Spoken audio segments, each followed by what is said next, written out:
The unexpected encounter Marcus Chun wiped the sweat from his forehead as he crawled through the maintenance tunnel of Mining Station Delta. 7. The old shirt he wore was comfortable but hardly regulation. It belonged to his grandfather, who had served in the Earth Defense Corps decades ago. The faded blue fabric bore a simple symbol, 3 interlocking circles forming a triangle, with a small star at the center. Most people assumed it was just some old military insignia that meant nothing anymore. The asteroid belt mining station was home to 200 people, who spent their days extracting precious metals from floating rocks. It was honest work, but lonely. The nearest inhabited world was 3 weeks away by transport ship. Marcus had been the station's chief engineer for 5 years, fixing everything from air recyclers to gravity generators. He was good at his job and liked the quiet life among the stars. Station commander Sarah Walsh was reviewing supply reports when her communications officer burst into her office. "Commander," the young man said breathlessly, "we have a problem. Long-range sensors are detecting multiple unknown contacts approaching our position." Sarah looked up from her paperwork. Unknown contacts in the asteroid belt usually meant pirates or salvage crews looking for easy targets. "How many ships and what type? That's the problem, man." "We count 12 vessels, but they're unlike anything in our databases. They're huge, crystalline in appearance, and they're moving in perfect formation." Sarah felt her stomach drop. First contact with an alien species had always been a possibility. But she had hoped it would happen somewhere else to someone else. She activated the station-wide intercom. "All personnel, this is the commander. We have unknown vessels approaching. This is not a drill. Report to emergency stations immediately." Throughout the station, alarms began sounding. Marcus heard the announcement while he was replacing a damaged power coupling. He quickly gathered his tools and headed for the command center.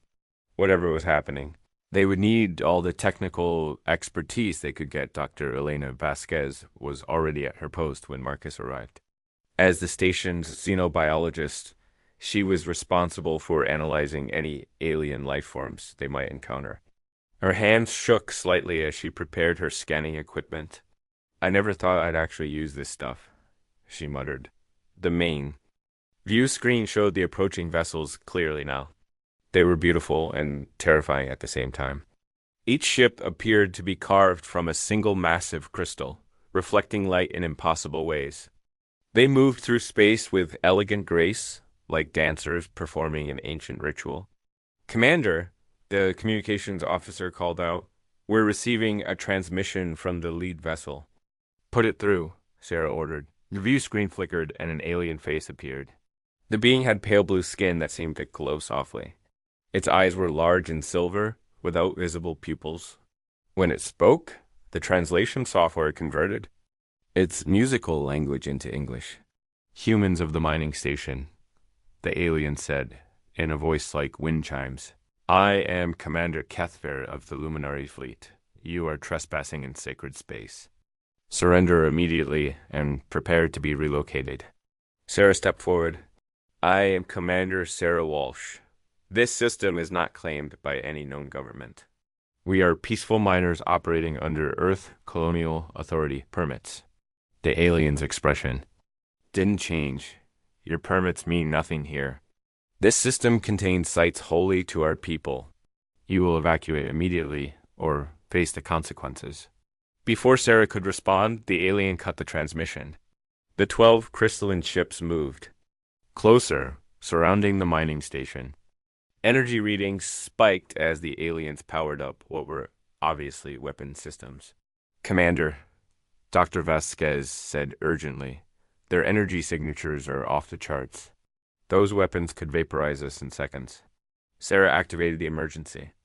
"Protocols. All hands. Prepare for a possible evacuation. Send a distress signal to Earth Command, though I doubt they'll receive it in time to help." Marcus was checking the station's defensive systems when the lights suddenly dimmed. "Someone's trying to hack our computers," he reported. "They're good at it, too." "I'm losing control of multiple systems." The docking bay doors opened without authorization. A sleek alien shuttle glided into the station and landed gracefully on the metal deck. Sarah grabbed her sidearm, though she doubted it would be effective against alien technology. All senior staff to Docking Bay 1, she ordered. And someone, find us some kind of welcome committee. Marcus followed Sarah and Dr. Vasquez to the docking bay, along with a squad of security personnel. They watched nervously as the alien shuttle's doors opened with a soft hissing sound. The first beings to emerge were clearly soldiers. They wore armor that seemed to be made of the same crystalline material as their ships. Each carried a weapon that hummed with contained energy. They moved with disciplined precision, forming a protective formation around the shuttle. Then she appeared. The alien queen was unlike anything Marcus had ever imagined. She stood nearly 7 feet tall, with skin that glowed like moonlight on water. Her hair flowed like liquid silver, and her eyes held the depth of ancient stars. She wore robes that shifted color with each movement, and upon her head sat a crown of pure crystalline light. She walked forward with regal grace, her guards flanking her on both sides. When she spoke, her voice carried the authority of ages. I am Queen Zarathiel of the Luminary Empire. I have come to personally oversee the relocation of your people from our sacred system. Sarah stepped forward, trying to project confidence. She didn't feel. Your Majesty, we mean no disrespect to your people or your sacred sites. If you could show us which areas to avoid, we would be happy to modify our operations. The Queen's silver eyes swept across the assembled humans, studying each face with an intensity that made them uncomfortable.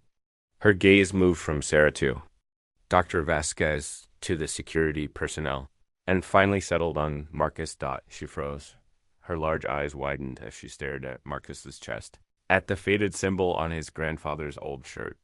The 3 interlocking circles, the triangle, the star at the center. For a moment that seemed to stretch into eternity, nobody moved. Then, to the shock of everyone present, Queen Zarathiel reached up and removed her crown. The crystalline headpiece caught the light as she lowered it reverently. Then, with movements that spoke of deep ceremony and ancient tradition, the queen knelt before Marcus. Her guards gasped in their musical language. Several humans took involuntary steps backward. Marcus himself stood frozen, completely bewildered by what was happening. Your Majesty, one of her guards said urgently in accented English, what are you doing? The queen never took her eyes off Marcus. When she spoke, her voice was filled with wonder and something that might have been joy. The prophecy, she whispered. After 3,000 years, the prophecy comes to pass. The guardian has returned to us. Marcus found his voice. I think there's been some mistake. I'm just an engineer. This is just my grandfather's old shirt. The queen rose gracefully to her feet, but she didn't replace her crown. Instead, she held it carefully in her hands as she approached Marcus. There is no mistake, young guardian. The symbol you wear is the mark of the Sacred Alliance. It was given to your people by mine in the time of the Great War, when humanity stood beside us against the devourers of worlds. Dr. Vasquez stepped forward, her scientific curiosity overcoming her fear. The Great War? When was this? We have no records of any conflict involving aliens. Queen Zarathiel smiled sadly. It was long ago, before your current civilization rose. But we remember. We have never forgotten the courage of the humans who fought beside us, who helped us drive back the darkness that would have consumed all life in this galaxy. She turned back to Marcus. That symbol marks you as a descendant of those heroes. Your bloodline carries the genetic memory of the Alliance. That is why you were drawn to wear this shirt today, on this day when our paths cross again. Marcus looked down at the simple symbol on his chest. It had always felt special to him, though. He couldn't explain why. His grandfather had told him stories about serving in the defense corps, but they had seemed like tall tales, adventures from a different time. I don't understand, Marcus said. If humans helped your people before, why were you going to relocate us? Why didn't you recognize us immediately? The queen's expression grew troubled. Because we thought your species had been destroyed. After the Great War, your people chose to retreat to your home system. They sealed themselves away from galactic civilization, vowing to remain hidden until the galaxy was safe again. We honored that choice, but we never heard from you again. We assumed the worst. Commander Sarah was beginning to understand the implications. So you've been protecting this system because you thought it was empty of any intelligent life. Not empty, the Queen corrected. Sacred. This system contains the memorial to the human fleet that sacrificed itself to save our worlds. Every ship, every life lost in the final battle against the Devourers. We have guarded it for 3 millennia, waiting for the day when humanity would return to reclaim their heritage. The docking bay fell silent as everyone absorbed this revelation. Marcus felt the weight of history pressing down on him. He was just a maintenance engineer on a mining station, but apparently he was also the descendant of galactic heroes. The Devourers, Dr. Vasquez said quietly. Are they still a threat? Queen Zarathiel's expression darkened. They were driven beyond the galactic rim, but not destroyed. Our seers have detected signs of their return. Dark ships moving in the void between galaxies, gathering strength for another assault. This is why the prophecy matters, why your return is so important. She looked directly at Marcus again. The Ancient Alliance spoke of a time when the Devourers would return, and humanity would emerge from hiding to stand with us once more. The Guardian would appear, bearing the mark of the Alliance, and lead both our peoples in the final battle. Marcus felt his knees go weak. You want me to lead a war? I fix air recyclers and gravity generators. I'm not a military leader. You are more than you know, the Queen said gently. The mark chose you, just as it chose your ancestors. The genetic memory will awaken when you need it. But first you must choose. Will you accept the burden of leadership? Will you help us prepare for what's coming? Marcus looked around at his friends and colleagues. Sarah nodded encouragingly. Dr. Vasquez was practically bouncing with excitement at the scientific implications. Even the security guards looked hopeful. He thought about his grandfather's stories, the ones he had dismissed as fantasies. Perhaps they hadn't been stories at all, but memories passed down through generations, waiting for the right moment to resurface. If I agree, Marcus said slowly, what happens to the mining station? To these people? Queen Zarathiel smiled. They become the first human civilians to join the Galactic Alliance in 3,000 years. We will protect them, train them, help them become bridges between our civilizations. Marcus took a deep breath. The weight of destiny was overwhelming.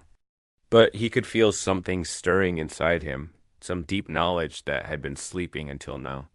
Then I accept, he said quietly. But I'm going to need a lot of help. The Queen placed her crown back on her head, but not before bowing deeply to Marcus. You will have all the help we can provide, Guardian. The Alliance is reborn. The truth. Revealed 3 days later, Marcus stood in the conference room of Queen Zarathiel's flagship, surrounded by holographic displays showing star charts and battle formations. The information flowing into his mind should have been overwhelming, but somehow it all made sense. The genetic memories the Queen had spoken of were beginning to surface, bringing with them knowledge of weapons, tactics, and technologies. He had never learned that Dr. Vasquez was in scientific heaven, studying Luminari databases that contained 3,000 years of galactic history. Marcus, she said excitedly, you need to see this. The records of the Great War are incredible. Humanity didn't just help the Luminari, they were the key to victory. The holographic display showed ancient battle scenes. Human ships, sleek and deadly, fighting alongside crystalline Luminari vessels against something that hurt to look at. The Devourers appeared as holes in space itself, dark wounds in reality that consumed everything they touched. Your ancestors, Queen Zarathiel explained, possessed something our people lacked: intuition and adaptability. We Luminari are logical, precise, predictable. The Devourers learned to counter our strategies because they never changed. But humans were different. You fought with creativity, with emotion, with a chaotic brilliance that the enemy couldn't understand or predict. Marcus studied the tactical displays. Even with his awakening memories, it was hard to believe his species had played such a crucial role. What exactly are the Devourers? Where do they come from? The Queen's expression grew grim. They are the opposite of life itself. Where we create, they consume. Where we build, they destroy. They come from the dark spaces between galaxies, feeding on the life force of entire worlds. They turn planets into empty husks and species into hollow shells of their former selves. Commander Sarah, who had been listening intently, asked the question they were all thinking. If they're so powerful, how did we defeat them before? At terrible cost, the Queen replied. The final battle took place in this very system. The Devourers had broken through our defenses and were heading for the galactic core. The human fleet, led by Admiral Chen ... double quotes, Marcus jerked upright. Chen? That was my family name before it was anglicized. The Queen nodded. Admiral Chen was your ancestor, the original Guardian. He developed a strategy so audacious, so impossible, that even we Luminari thought he had gone mad. He proposed to turn the Devourer's own nature against them. The holographic display changed, showing the layout of the solar system they now occupied. 3,000 years ago, it had been different. A massive Devourer fleet was approaching a planet that glowed with pure life energy. This world was Lumithara, our most sacred planet, the Queen continued. It was the birthplace of our civilization, home to billions of our people. The Devourers wanted it because life force was concentrated there more densely than anywhere else in the galaxy. Marcus was beginning to understand. The genetic memories were showing him fragments of the battle plan. Admiral Chun evacuated the planet and turned it into a trap. Exactly. While our fleets held the Devourers in place, human engineers worked with our scientists to create the most sophisticated deception in galactic history. They made Lumithara appear to be more alive than ever, irresistible to the Devourers. But in reality, the planet had been hollowed out and filled with something else entirely. The display showed the climactic moment. Devourer ships swarmed toward the planet, their dark forms blotting out the stars. As they began to feed on what they thought was pure life energy, something unexpected happened. What they consumed wasn't life force, Marcus said, the knowledge flowing through him now. It was creativity itself. Human imagination, concentrated and refined. It was like poison to them. Your ancestors' greatest insight, the Queen agreed. The Devourers fed on life, but human creativity was something they had never encountered. It was life squared, life multiplied by itself. They couldn't process it, couldn't consume it, couldn't understand it. The holographic Devourer fleet began to convulse and retreat, their dark forms flickering as they tried to purge the creative energy from their systems. But it was too late. The poison spread through their ranks, turning their own consumption abilities against them. The human fleet sacrificed itself to ensure none of the Devourers escaped, the Queen continued quietly. Admiral Chen's ship was the last to fall, ramming the enemy flagship as it tried to flee. The remaining Devourers fled beyond the galactic rim, wounded but not destroyed. Dr. Vasquez looked up from her research. But if the trap worked so well, why didn't you use the same strategy to finish them off? The Queen's expression grew sad. Because we couldn't replicate what the humans had done. Creativity like that, imagination of that magnitude, it wasn't something that could be manufactured or stored. It had to come from living minds, from spirits willing to sacrifice everything greater than themselves. Marcus felt the weight of expectation settling on his shoulders. And now they're coming back? Our deep space sensors have detected the signs, the Queen confirmed. Ships of living shadow moving through the void. They've had 3,000 years to heal, to adapt, to prepare for their return. This time, they'll be ready for human creativity. Commander Sarah stepped forward. Then we need to be ready too.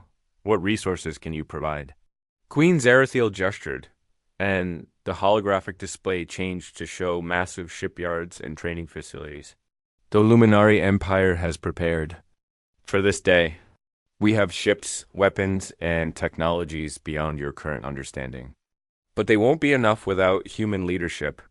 Marcus walked to the edge of the observation deck, looking out at the stars. Somewhere out there, an ancient enemy was preparing to return. The fate of entire civilizations might depend on his ability to recapture the creative genius of his ancestors. There's something else, he said, slowly. The genetic memories aren't just showing me battle tactics. They're showing me possibilities, potential strategies that haven't been tried yet. Dr. Vasquez joined him at the window. What kind of strategies? Marcus closed his eyes, letting the inherited knowledge flow through him. Images flashed through his mind. Ships that could phase between dimensions, weapons that turned darkness into light, networks of connected consciousness spanning entire fleets. The Devourers expect us to fight the same way we did before, he said. But humans have evolved in the 3,000 years since the First War. We've developed new technologies, new ways of thinking. Our creativity isn't the same as our ancestors. The Queen moved closer, her silver eyes reflecting hope. What do you see, Guardian? Marcus opened his eyes and turned to face the assembled group. When he spoke, his voice carried a confidence he didn't know he possessed. I see a war fought not just with ships and weapons, but with ideas and innovations. I see human engineers working with luminary scientists to create things that have never existed before. I see a galaxy united not by force, but by shared creativity and mutual respect. He looked directly at the Queen. But most importantly, I see that we don't have to repeat the sacrifice our ancestors made. This time, we're going to win without losing ourselves in the process. The Queen smiled, and for the first time since they had met, Marcus saw hope in her ancient eyes. Then let us begin, Guardian. The galaxy is waiting. As the great ship turned toward Earth, carrying news of humanity's return to the Galactic stage, Marcus felt the full weight of his inheritance settling on his shoulders. He was no longer just an engineer from a mining station. He was the heir to a legacy of heroes, the bridge between two civilizations, and perhaps the key to saving all life in the galaxy. The symbol on his shirt seemed to glow a little brighter as he looked out at the stars. Somewhere in the darkness, the Devourers were coming, but this time humanity would be ready. This time, they would not fight alone. And this time, creativity and determination would triumph over destruction and despair. The Guardian had returned, and the galaxy would never be the same.